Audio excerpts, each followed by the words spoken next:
Merhabalar arkadaşlar, Aslan Burcu arkadaşlarım. Yeni haftaya hoş geldiniz. 7-13 Şubat 2022 haftasını konuşacağız. Bu arada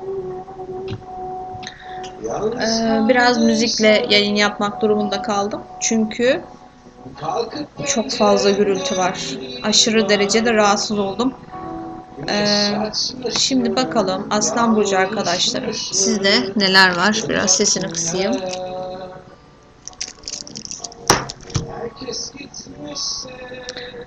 Yedinci evle alakalı bir problem var gibi görünüyor bu yeni haftada. Güneş ve Satürn orada kavuşum halinde ve oradaki tabii ki canlılığı, enerjiyi emiyor. Yani orada bir sıkıntı var arkadaşlar.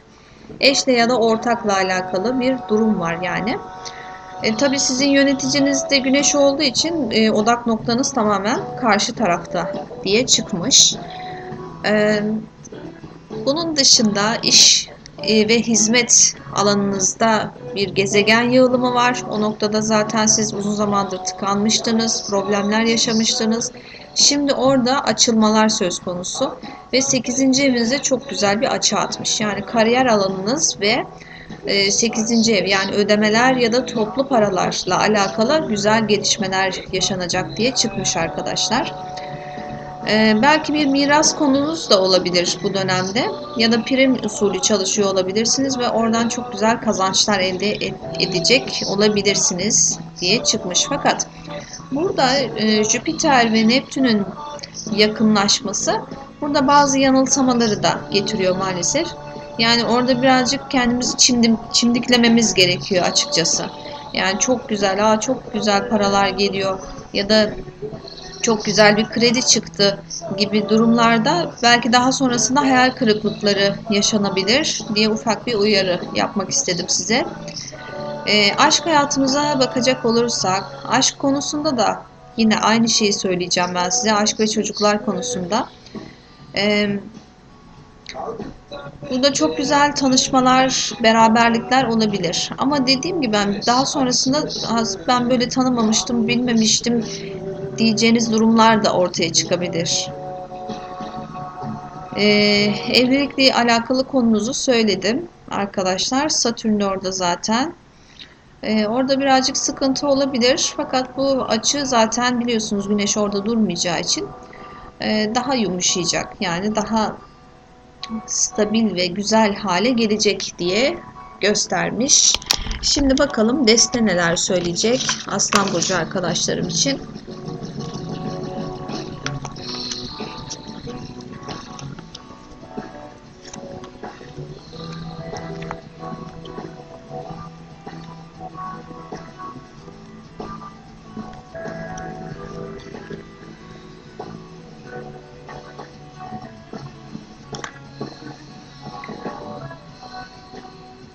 Evet, burada ertelediğimiz bazı konular var. Özellikle e, parayla alakalı ertelediğiniz durumlar varsa eğer veya kariyerinizle alakalı, işinizle alakalı ertelediğiniz durumlar varsa eğer bu hafta bu ertelemeye bir son veriyorsunuz. Belki işinizde çok güzel bir etki var burada. Bir terfi durumunuz da olabilir bu dönemde veya yeni bir iş teklifi de alabilirsiniz arkadaşlar. Başvuru yaptıysanız eğer bunun onayı da gelebilir size. Ve parasal alanda yaşadığınız bir sıkıntıyı sonlandırıyorsunuz aslında. Belki bir borcunuz bitiyor. Size engel olan bir durumu düzeldiğini görüyorum ben.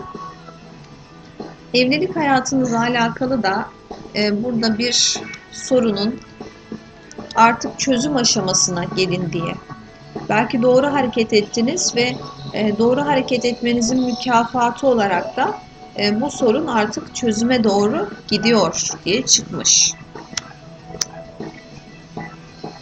İş alanınızla alakalı fevri karar vermeyin. Özellikle bunu söylüyor. Burada çünkü fevri karar verirseniz daha sonrasında bir pişmanlığa sebebiyet verebilir diye çıkmış arkadaşlar. Ortaklık ya da evlilik hayatınızla alakalı bir engel sonlanıyor. Dolayısıyla siz bu bakımdan çok rahatlayacaksınız. Belki bir evlilik kararı da verme ihtimaliniz var diye çıkmış.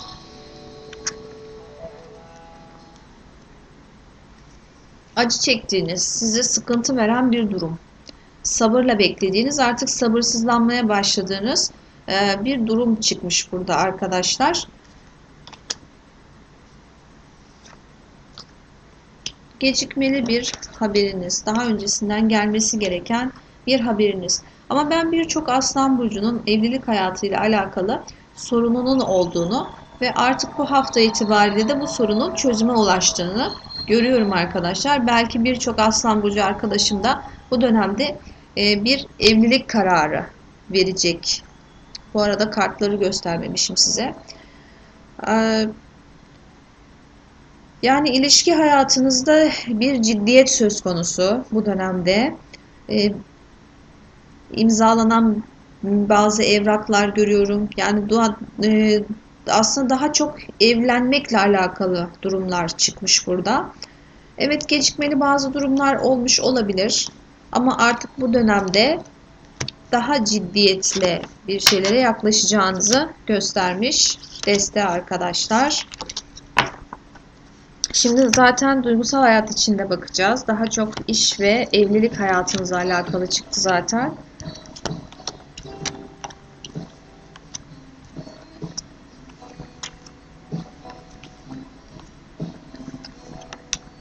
Evet, bir beraberlik var arkadaşlar aslında. Sevgililer kartının gelmesi burada beraberlikle alakalı bir takım sıkıntılar ve tartışmaların olduğunu göstermiş. Biraz huzurumuz kaçmış aslında.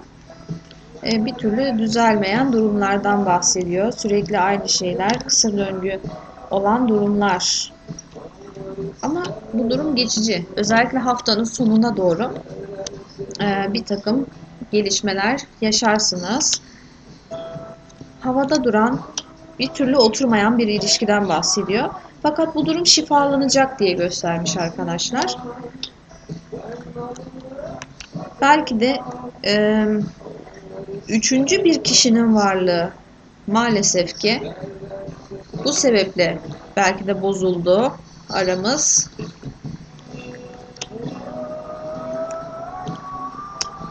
Evet, gecikmiş aslında bu durumun bayağı oldukça sizin canınızı sıktığını görüyorum ben.